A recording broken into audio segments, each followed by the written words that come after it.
Well, good evening, everybody. Very warm welcome to the members of the trade who've come along to speak to us tonight. You're always very welcome here, so it's pleased to see you. You're booked to have your say on item 6, but more on that as we come to item 6. But I've got a few bits to do before that, so bear with me. So good evening and welcome to this meeting of the Licensing Committee, Wednesday, 17th of January 2024. I am Councillor Dave Harris. I am Councillor for the Beerchurch Ward, and I will be chairing the meeting this evening. To begin with, there are a few matters of housekeeping that I must bring to your attention. Action in the event of emergency. As usual, there are no practice alarms planned for this evening, so if an alarm does sound, please evacuate the Town Hall by going down the main staircase or the back staircase to the High Street and then to the car park behind the Town Hall in St Romwell Street, but hopefully that won't happen. The meeting is being recorded for live broadcast over the internet via the Council's YouTube channel and will also be available to view and listen to afterwards. Please would all speakers use microphones at all times and speak directly into the microphone as this activates the audio recording. Members of the committee, you may use electronic devices to access the meeting papers, and visitors are welcome to use mobile phones and other devices including cameras, but please use them discreetly and set them to silent and do not use voice or camera flash functions. The provisions of the Constitution allow me to have timing of breaks applied to this meeting, so any more than 90 minutes we may have a physical needs break.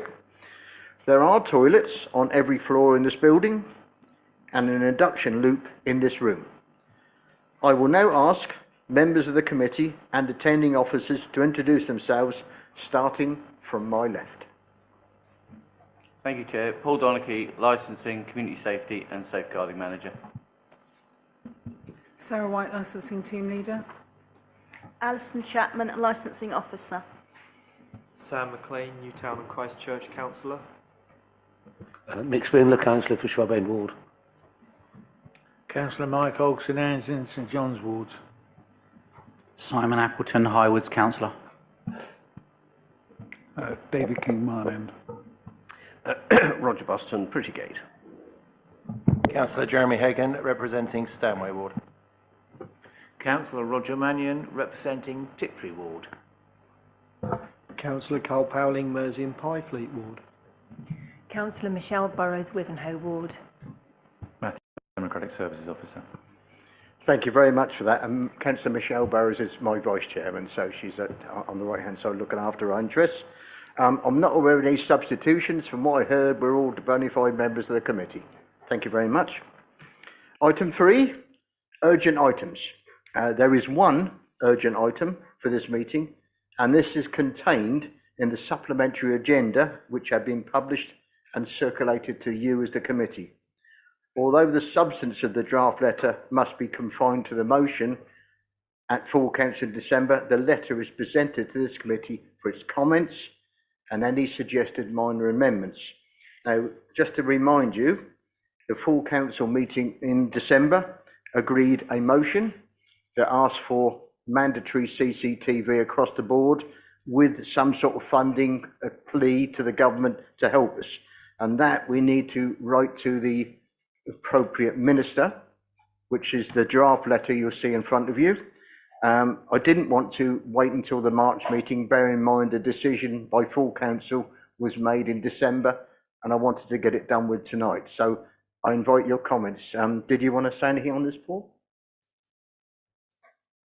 Obviously, there are various other areas of concern that we would address separately through potentially further letters from the committee or indeed motions.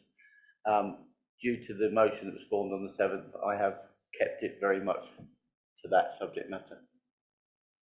That's all I've got to say. Thank you, Paul. Members? Councillor Buston? Yes, thank you very much indeed, Chair. This is an extremely important item.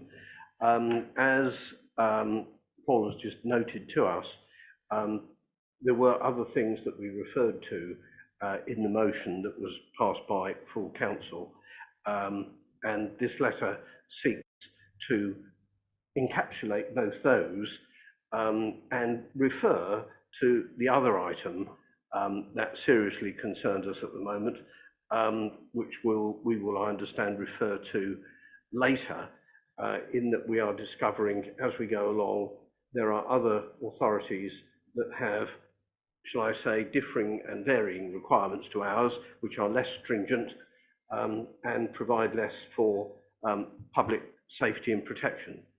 Our sole aim is public safety and protection, and that other authorities are offering different packages, shall I say, that on the surface appear attractive to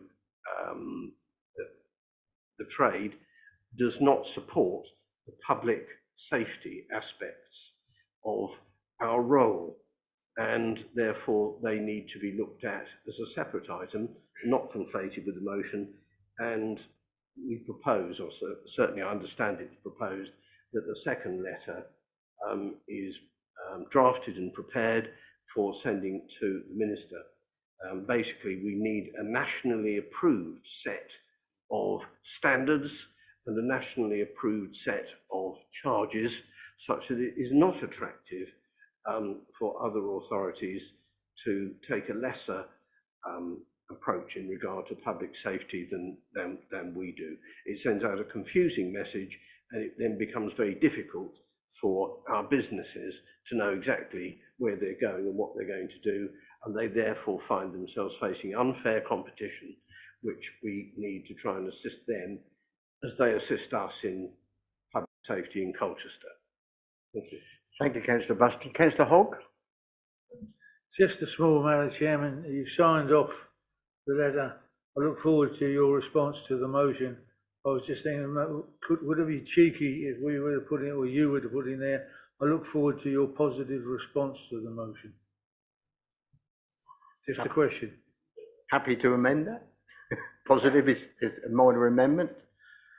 Okay. Councillor Buston, of course, refers to the Wolverhampton issue, which I think we're going to listen to some speeches later on, which will be under the have your say item. And I intend fully to allow the committee to make a decision on what you hear and take an advice from officers and what we do with that. And I would certainly be of the view that we back the trade up when it comes to that turn on the agenda. But for the moment, back to the matter in hand, this letter over the CCTV and the support. Are you okay with the one amendment I've got so far from Councillor Hogg for that to go off?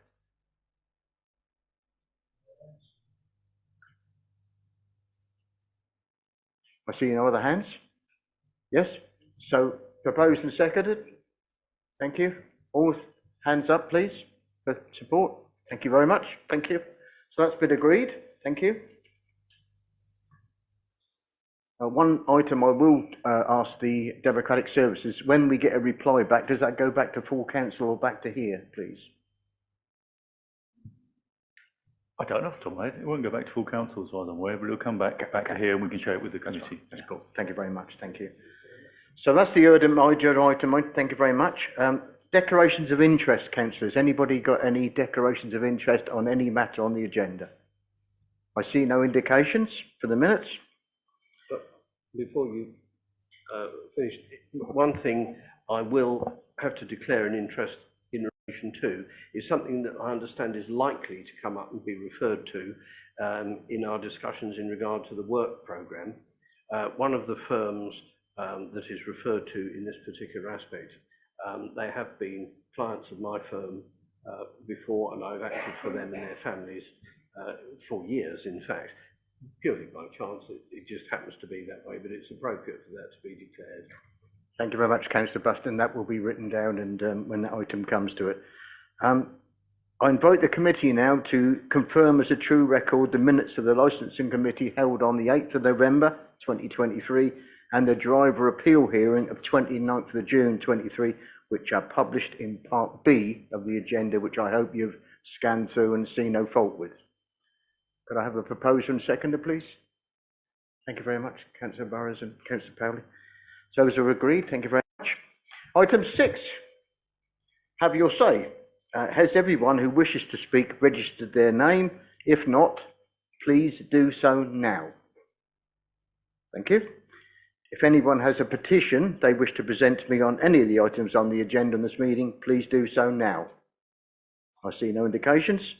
So could I invite to the Have Your Say desk, please, Sean Moore, first of all. You're very welcome, sir. You will have 3 minutes. I think a bell will go after 2, and we're very interested to hear what you have to say, sir. Thank you. I am Sean Moore. I'm a Hackney driver in Colchester. I've got a list here of just a few things. It's basically my thoughts mainly. I'll start with this. Private hire vehicles parking in town, just sitting there, not on jobs. They do park in a lot of the ranks, mainly Head Street. Obviously it's closed at the moment, so they're not there. Out of town private hire vehicles working for private hire companies in Colchester, for example, the Wolverhampton plated vehicles. I've put in here, can these drivers be stopped, checked by the City Council to check that all the documentation is correct, which I believe they can't. We've had a traffic warden blitz before in Colchester after 9 PM. I was wondering whether that could be done again to stop basically Uber Eats, Deliveroo and all them parking pretty much wherever they feel like it.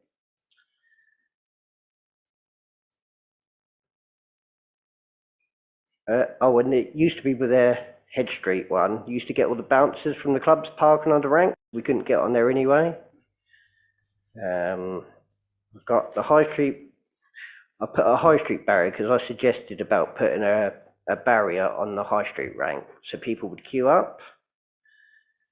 It would help a lot, and especially we're supposed to have marshals there, and from what I gather, most of the time they're not actually there, or if they are, they're only there for an hour or half an hour and then disappear.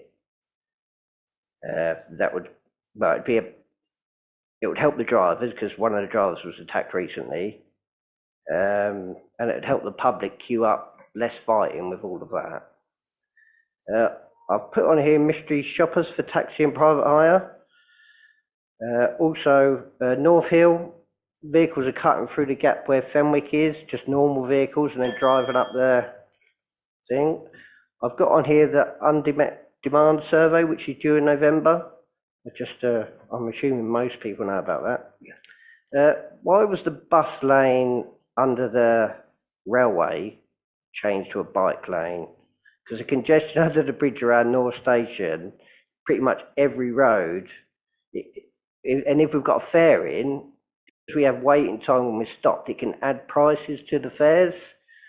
And what else I've got in here is, which brings me to the big question, Northern Approach, the bus lane that's being built, and the bit that's already there near the football ground. Now, the taxis in Chelmsford, I know, can use the bus lanes in Chelmsford. So why can't the taxis in Colchester be able to use the ones here? And that's pretty much what I've got wrote down. I've got a copy for everyone, they can all take it, so it's all written here. Thank you. Thank you very much, Mr. Moore. Thank you. Thank you. Did you want to answer those, Paul, first, and then we'll call our second speaker? Would that be okay? Mr. Moore, I'll apologise if I've managed to get anything in the wrong order or my notes weren't good enough. Obviously, some of these I was already aware of and in discussion because I've had the chair of the Hackney Carriage Association in. The out-of-town private hire vehicles, that's going to come up as part of the Wolverhampton thing. So do you want to wait and so we'll discuss Wolverhampton in one go. Traffic warden blitz, obviously we can reach out. We already had spoken to the police during a recent enforcement evening. My team and I were out with the police just before Christmas about parking when they're patrolling to check the main taxi ranks. The Northern Approach, again, that's been raised because I totally agree with you personally, not that my word necessarily counts for much, but I agree that I don't see why licensed taxis can't use bus lanes, but that's outside of my remit, so that's a wider issue to be addressed. Let me have a quick, make sure I haven't missed anything. The mystery shoppers or the taxi, we are looking to reintroduce a lot more of the enforcement through using, so we say, police officers, people in plain clothes who can go out and do those trips. But what I would do, if possible, is at the end, if I could have your email address, rather than me just trying to guess bits and pieces, and I'll respond to you directly. Is that okay? Oh, are these payments questions again? Yeah, no, it's no problem. I'll respond to payment and the secretary as well. So the chair and the secretary. Can you use the microphone, please? Sorry. Thank you. Yeah, most of the questions that you had originally from payment were probably from me anyway, so. Thank you. Thank you. Well done. The unmet demand? That's on our radar, Chairman, yeah. So that's planned. Thank you. Thank you. Thank you for that. Councillor Buston, you want to come in on this? Yes, thank you. Just a couple of points on the things that you mentioned. From my recollection, I may be wrong, just to assist as we go through. My understanding is that taxis with fares are permitted to use bus lanes. Microphones, please. So. Because it's a question I asked some time ago. I couldn't see why taxis without fares should be able to use bus lanes, which is the purpose of my question. But taxis with fares, I think that's a legitimate item for the very reason that you mentioned, because the clock is ticking. That was one point that came to me. You mentioned marshals. I do believe that marshals are not provided and never have been provided by the City Council, formerly the Borough Council, but I do believe there have been arrangements, and I think it was Attic, used to supply marshals to assist in the High Street. Lastly, the unauthorised parking in the bays, I think, is not a police matter. I suspect it's a matter for the NEP, the North Essex Parking Partnership, who actually run these things. But again, I may be wrong, but I suspect that they are the people that actually have to deal with that. So I didn't mean to interrupt, but I hope that might be useful. Thank you, Councillor Buston. I'm sure Mr. Connolly will check on the legality of what you've said there to make sure that we've got the accurate advice and feed that back directly. I've got Councillor Hagan and then Councillor King. Thank you, Chair. Just to pick up on that point regarding the new rapid transport link that's been put into our lovely area up in the north. Could this committee consider writing to Essex County Council to confirm whether or not cabs with fares in can use that lane? And should that be the case on the response that they can't, maybe we could lobby them to change that decision. Thank you. I think Mr. Donnelly's heard that view, so you'll find out. Councillor King? Thank you, Chair. At a quick glance at the regulations, the 2000, there's a reference here to this point about access, which says Article 4, which is the restrictions, do not apply to a bus, motorcycle, pedal cycle, a taxi, and licensed private hire vehicle. So I think I'm with you, Roger, that on the face of it, but we should get a confirmation to be clear, you would be able to have access, but leave that with us to be encouraged by that. Yes, so there's some good vibes coming for you. Could I address the other point, which was around the cycleway? I don't think we've responded to that properly with respect, Paul. I know that there are some strong feelings about cycleways anywhere, including the one under North Station Bridge, but the official position and the one that as a council we stand behind, although we acknowledge that not everything works for everybody, is that to cycle or walk is healthy and good for you and good for us as a population. To make it safer, because it's not that safe at the moment, we have to take the existing road space, don't we? And we have to make some small provision for it. It's more awkward there, I think we'd all agree, but it's only 100 yards or so at that point than elsewhere. But I don't want us to lose sight of the public health perspective, which gives us overall gives us a congestion relief, air quality benefit and promotes choice. This is not anti-car, not anti-taxi, absolutely not. but it is acknowledging we've got to continue with the county council to balance different interests. And as I say, in this country, many know, cycling is a very, very poor cousin. It's not that safe, it's not that joined up, and work across the city is try and make it rather better, rather more joined up, as that will help give people a choice, those who want to go out in this weather, that is. So I've just rounded out. Thank you, Chair. Thank you, Councillor King. Mr Moore, I'm sure you've had a good say and you've had some feedback already, and you'll get official feedback in writing back when you exchange your email. Thank you very much for coming along. We always appreciate the views of the trade. Thank you very much. Cheers, thank you. Could I welcome now to the chair, please, Christine Bell, always very welcome here. Been here before, and I'm very, very pleased to hear what you've got to say this evening. Thank you, Christine. My name's Christine. I own Panther Cabs in Colchester.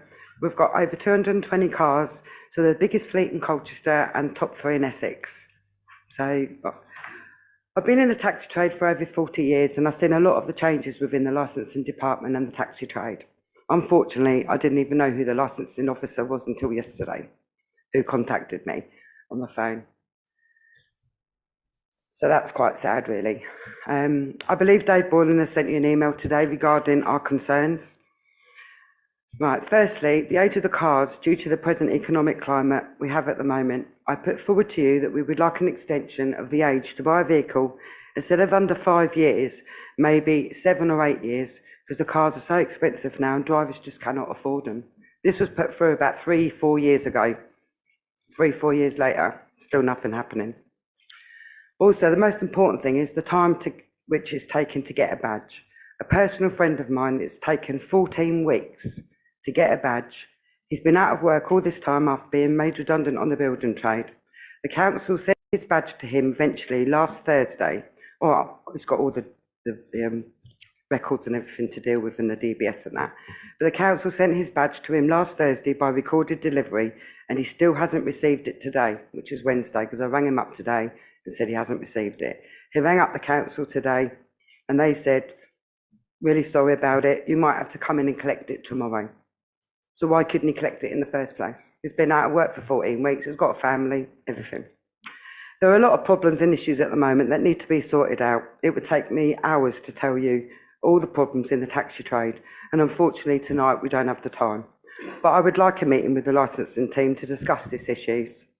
But the most important issue at this present time, which is why I'm here today, is the Wolverhampton cars coming to Colchester.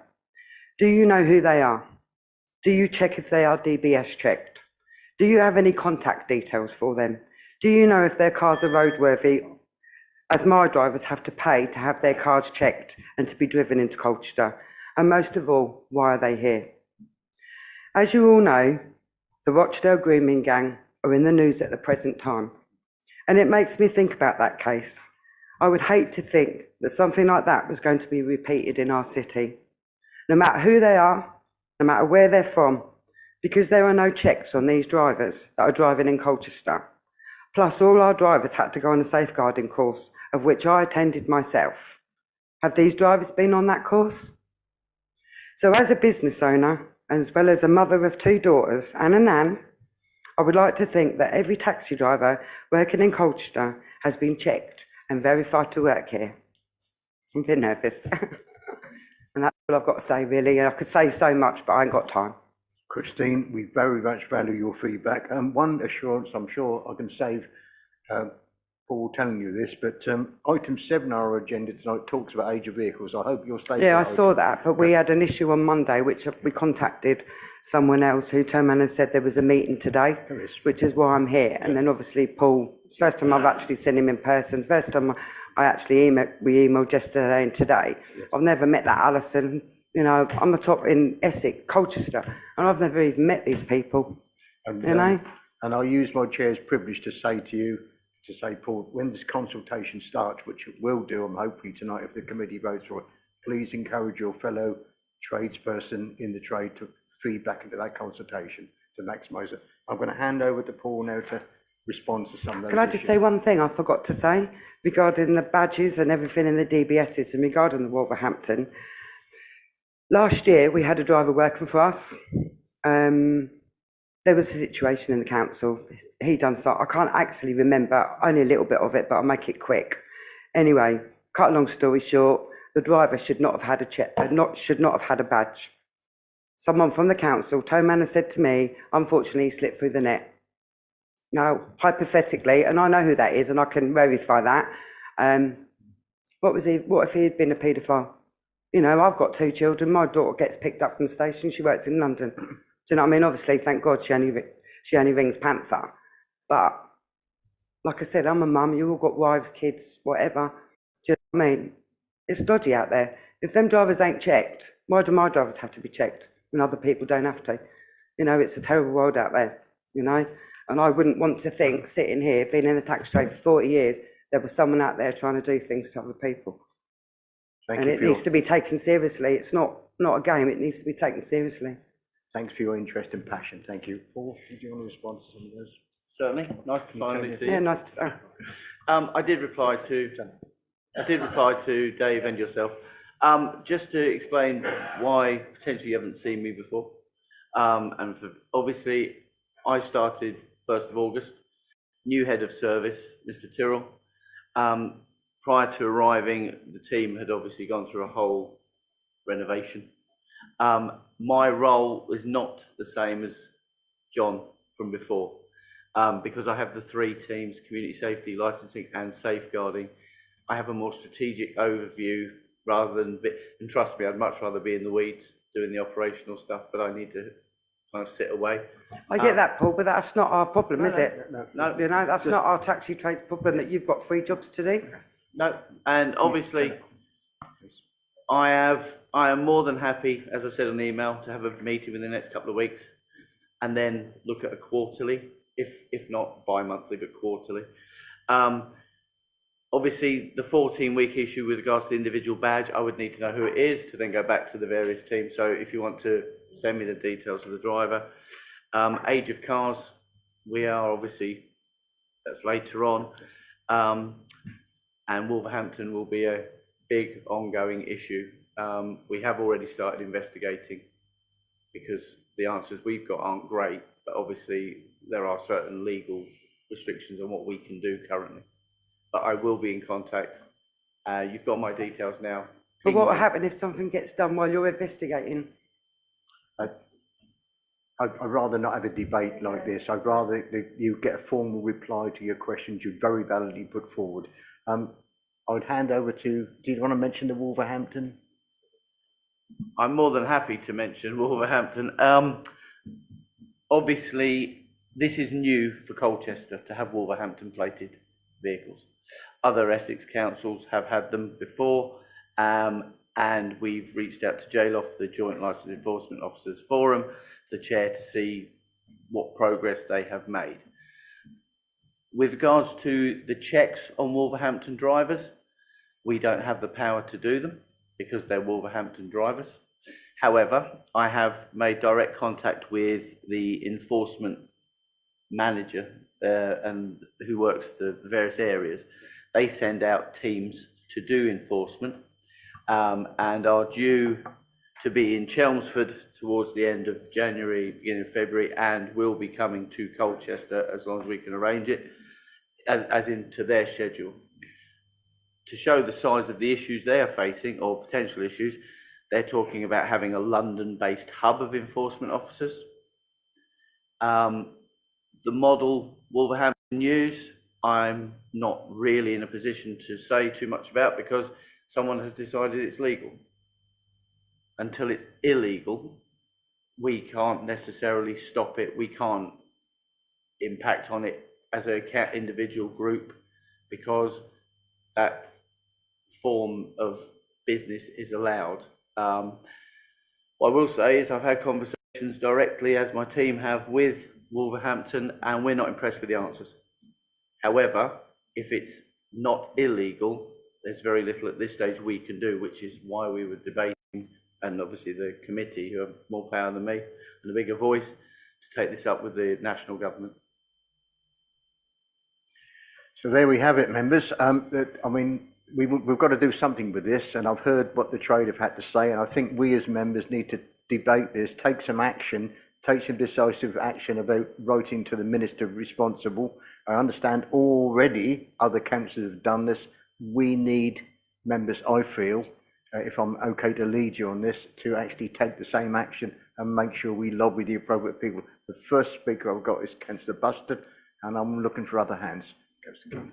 Thank you very much indeed. Yes, Christine, to answer your question, we're probably more worried about it than you are, and you're very worried. I come at this as a lawyer does. I am a lawyer. The law allows it, full stop. We don't have any control in that. We find that this is unacceptable.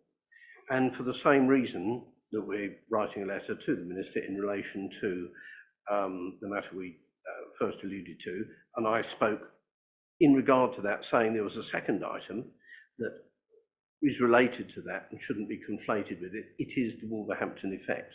There have been other authorities that have done this, not just Wolverhampton, but there are issues in relation to it that need and can only be addressed at a national level. That's why, as the Chair said, we're going to put our hands up and actually write to the Minister saying this is ridiculous, it needs to be sorted out at a national level. There need to be national safety standards, there need to be national standards that need to be adhered to in order to get basically a plate and be approved, the DBS checks, etc., etc., etc. But the way we're left at the moment is exactly as you've described it. But Colchester City Council cannot control that at the moment. We're going to make as much noise as we can so that we can control it, because before this came along, actually things trickled along quite well and we all had a good relationship, and it was done, as I said before, in the interest of safety of the community. Our children, that's those in possession of same. So that was where we came from. However, I've thought about this a little, and the following occurred to me, if you can take as read, that we are going to try and do something about it, seriously. When, eventually as it must be, various safety standards for taxis in different parts of the country are seen as an anachronistic, unsustainable and unsupportable anomaly by any government, and a single set of public safety standards, which aren't going to be less, are they? They're going to be at least, look at Grenfell, all the safety standards are now considerably increased, quite rightly, is going to be mandated. And when that happens, it will be local authorities, such as Colchester City Council, that will be required to do this, as we thought we were doing before. Secondly, thinking this, all the drivers that are now currently engaging in this process, they don't all come from Wolverhampton, they all come from Colchester. So where are they going to go when this national policy is mandated to get their plates? They're going to come to Colchester. So the message the trade now needs to give out is that if a driver in Colchester is now deliberately choosing to try to transfer to a lesser public safety standard for their own convenience, reward and benefit, then Colchester City Council will need to consider possibly that they might not be a fit and proper person to hold a Colchester licence plate in the future when they have to come back to Colchester City Council to be licensed, as inevitably they will. Singular point that the trade needs to suggest, I suggest to the people that are taking this course. The second point, from a legalistic point of view, if there is a complaint against or by somebody in relation to the Wolverhampton offer, and I thank Sarah for this, she mentioned this before, the case would have to be heard in Wolverhampton before their councillors, as we hear cases here, both for and against. So that's where appeals would have to be held, and in their magistrates' courts. That's not going to be particularly convenient. It's going to be remarkably expensive. Lastly, the drivers who decide not to go for the Wolverhampton option, if I can put it that way, to my mind, I think they could have a class action in civil law against those that do, in that they are holding out, and there's a specific legal term called holding out, themselves as being Colchester taxi drivers, and therefore ruled by our terms and conditions, which are clearly likely to be more fitting and stringent in terms of safety, then there's, otherwise they wouldn't do it. There must be a commercial advantage to them for doing it. So, in other words, by them holding themselves out to be undertaking the same safety standards as Colchester licensed drivers do, but in reality they're not, there is the basis, I suspect, of a class action that drivers affected could take. So there are therefore a number of paths available here. There's the self-help. Pardon? Well, that may well be the case, but they are seeking to do this for their own benefit and advantage, not for the benefit of our residents. And I said right at the beginning, the whole reason that we're here is actually not just to make it good for the trade. We're here for the safety and protection of the people of Colchester. The fact that the fact that we are actually in partnership, if you like, with the trade, because it helps us both to be so, is of assistance in this matter. So if you're able to take anything away, perhaps take those points away. One, we're doing something. Two, you can do something. Thank you very much, Councillor Buston. Thank you. We can get on. Thank you very much. And thank you for taking the robust action. Thank you. Do you want to respond to anything on that, Paul? I just want to give a quick update because obviously we're looking at the points that were raised. They do need to be DBS checked. They do have to do safeguarding, child sex exploitation, modern slavery, county lines training. There's a list of training that they have to do in their course. So I'm not saying that it's a great business model. I'm not saying I agree with it, but they are DBS checked. Thank you, Paul. Councillor King, I think I'd you next. I would like to thank you also for taking the time to come to us. I'm sure officers are listening. When you say that you don't know them, they will want or should want to know you, and I'm sure they do. We need to encourage those connections, Chair, to be made. I've got a question for us to take away, if I might ask officers to do that, Chair, unless you're able to respond immediately, which is, I don't understand what standards we set, and I think we should be framing a conversation around expectations of time. More experienced members on this committee may know that answer, but the aim should surely be that we're a speedy and prompt service, and we should have place a referral if members of the trade aren't satisfied. That will be the norm where we provide a service, so perhaps we might take that offline. I just want to go to the Wolverhampton piece, just because you're talking to this, just to say, I haven't looked at it, hadn't heard of it.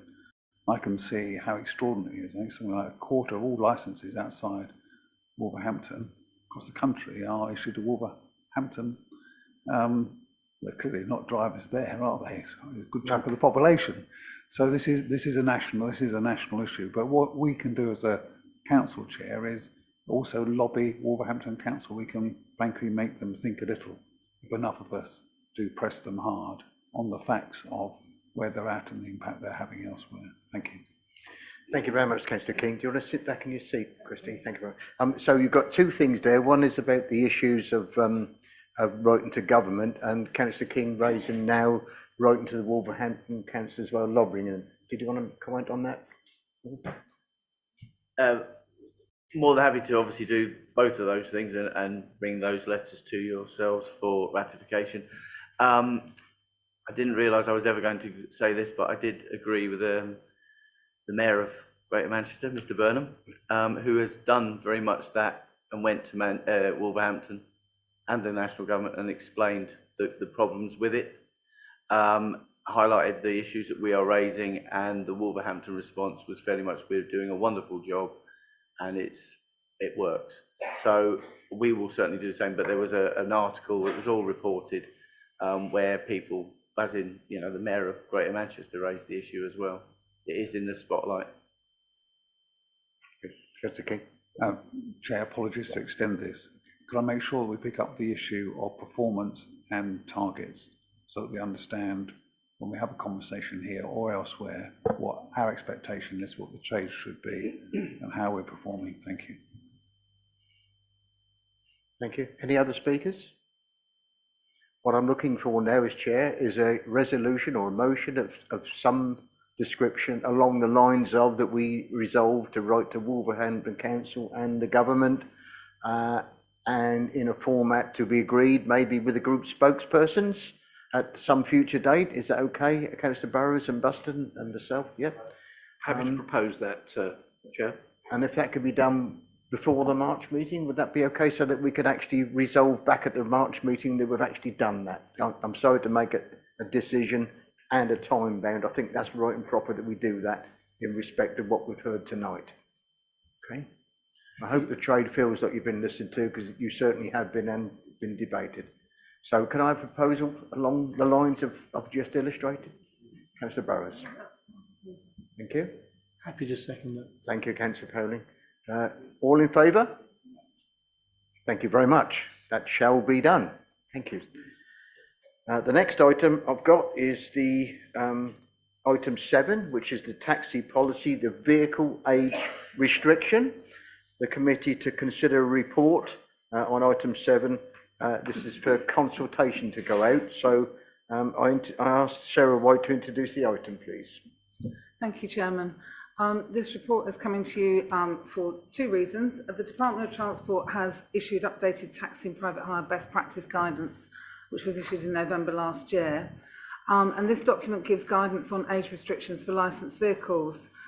In the light of this document and because of the concerns that have been raised by the trade over the past few years, we're seeking the committee's agreement to go out to consultation on the possible removal of the age restriction for vehicles, and relying on the testing regime to ensure that vehicles that are licensed continue to be fit for service, Chairman. I'm happy to answer questions, but that is essentially what we're asking tonight. Thank you. Any members wish to speak? Councillor Buston? Yes, Chair, thank you very much indeed. I'm sorry if I'm hogging the floor tonight, not intentional. Sorry, Mike.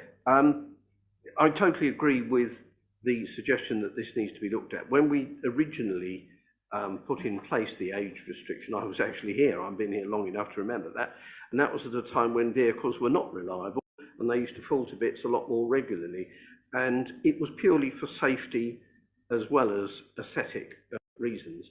Frankly, vehicles have come on a lot in the last 5 years, and they are now considerably better, more robust and safer than they were when this provision was originally put in. My own view, therefore, is to support that we rely upon our rigorous inspection scheme to make sure that the vehicles that we licence are up to speed. How often do the vehicles need to be checked? So, offhand? As I said, the testing regime is there, and it will depend what they are, but annually or every... Well, I think and thank you, Jeremy, for that. I didn't spot that in there, but very fine. Apparently it's once a year for vehicles up to 5 years old and 5 to 12 years old, twice in each 12-month period. I think that actually is sufficient, because I know that our testing regime is sufficient, so I would support that. McLean.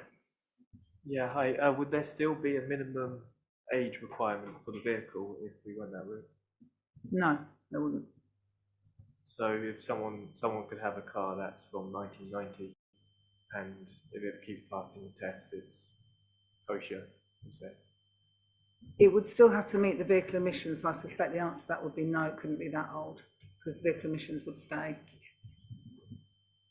Okay, thanks for that advice. Satisfied your question? Yes, okay. Thank you. Yeah, more or less. Thank you. Any other questions? I have a couple, if I can answer them. One is the damage to a licensed vehicle must be reported to the licensing team in writing or by email within 72 hours. Can I just get assurance that that will be picked up at a weekend if it happened on a late Friday night, for example? Would that get picked up and notified by the licensing team within 72 hours? Yes, because if they reported it on the Friday, then we would obviously pick it up on the Monday morning at the latest. That's the assurance I was looking for. Thank you very much. And this consultation is, just to remind everybody, is for 6 weeks. Councillor Hagan, did you want to come in? Thank you, Chair. Just to pick up on the fact that if we're going to have vehicles requiring more testing, because obviously there could be the potential of older vehicles, we have one service centre in Stanway, which is good to hear. But are we looking to have additional testing stations in the city? Thank you. Chairman, it's currently set out in your licensing policy. Thank you. Yeah. It's currently set out in your licensing policy that we use that one. I think the licensing policy is the subject of, we're just starting to look at it. So there'll be lots of discussions around those sorts of issues. So we will pick up whether one is sufficient as part of it. We're looking at a huge amount of stuff at the moment.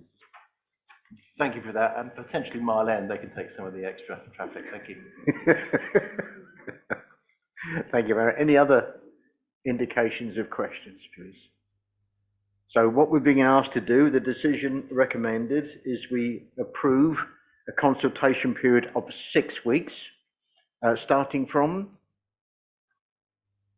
Sorry, Chairman. Well, we can get the consultation letters out fairly quickly, but ideally starting from next week. Okay, so 6 weeks starting from next week, ideally. What I would do, since we've got the trade listings to it here and hopefully online, I would encourage all the trade, whether private hire or Hackney, to come and respond to that consultation so that it comes back to this committee for approval. So, Councillor Burrows. Sorry, just to interrupt. Within that 6 week period, how do taxi drivers and firms know this consultation period is open, and will we be making sure that we really actively approach them? We have email contacts for just about everybody. I hesitate to say everybody, but I think most people we have email contacts for. We'll also put stuff on our website. Okay.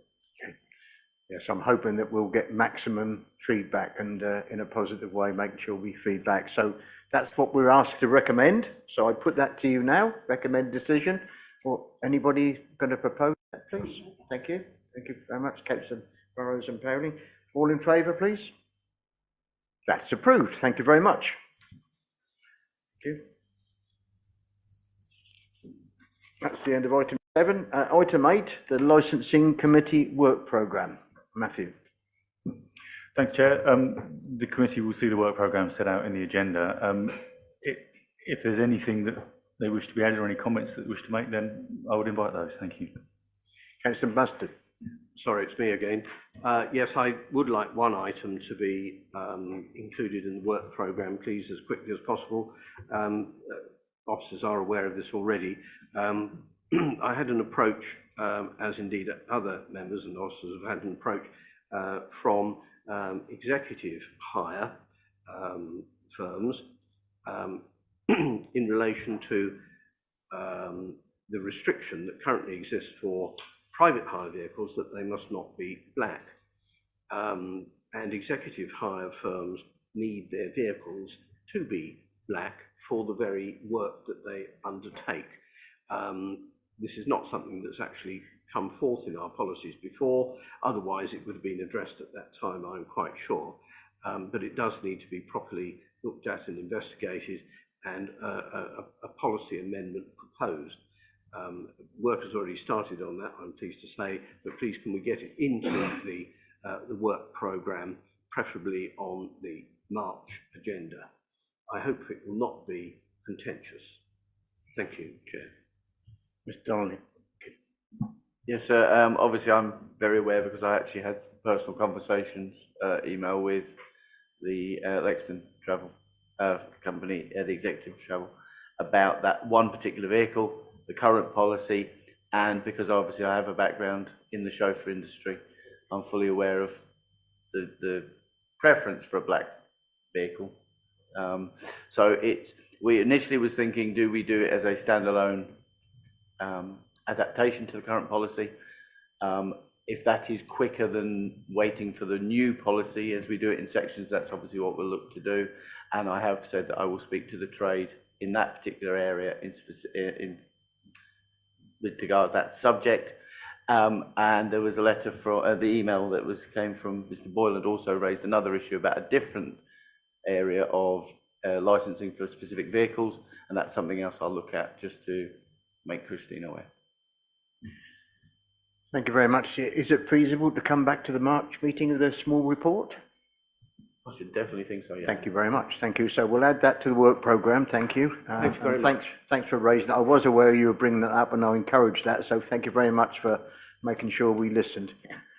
So anything else on the work programme, Mr. Evans? Okay. Well, I think that's the end of the meeting. Thank you very much, gentlemen and ladies. Thank you. Well done.